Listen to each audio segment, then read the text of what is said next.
Hello అండి, నేను మీ వదినమ్మ. ఒక చిన్న విషయం చెప్పాలనిపించి అయితే ఈ వీడియో అయితే చేస్తున్నా అండి. నిన్న చిన్న పని మీద చౌరస్తాకి వెళ్ళాను. నేను ఎక్కడైతే వర్క్ ఉందో అక్కడ వర్క్ అయిపోయినాక పక్కనే కిరాణం షాప్ ఉంటే నాకు కొన్ని సామాన్లు ఇంట్లో నిండుకున్నాయి అని చెప్పేసి తీసుకున్నాను. సో అక్కడికి ఒక అతను వచ్చిండండి. చూడ్డానికి వాళ్ళు వెల్ సెటిల్డ్గానే ఉన్నారు, వెల్ ఎడ్యుకేటెడ్గానే ఉన్నారు.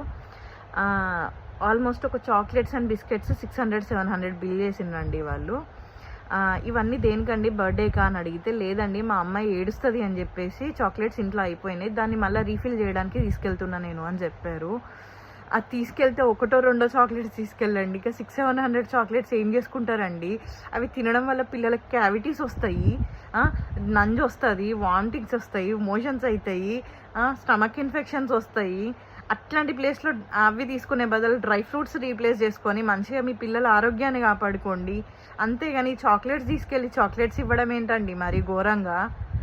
అమ్మో, ఇది అర్థం చేసుకుంటారని అనుకుంటున్నా అండి. ఇంకోసారి అయితే చాక్లెట్స్ అట్లాంటివి తీసుకొని మీరే మీ పిల్లల హెల్త్ ఖరాబ్ చేస్తున్నట్టు అయిపోతుందండి. ప్లీజ్ అట్లాంటివి అవాయిడ్ చేయండి. ప్లీజ్ అర్థం చేసుకోండి. వాళ్ళ కిడ్స్ అండి, వాళ్ళకి ఏం తెలుస్తుంది? ఏం తెలియదు. మీరు ఎట్లా అలవాటు చేస్తే వాళ్ళకి అట్లనే అలవాటు అవుతుంది. అది. Bye bye.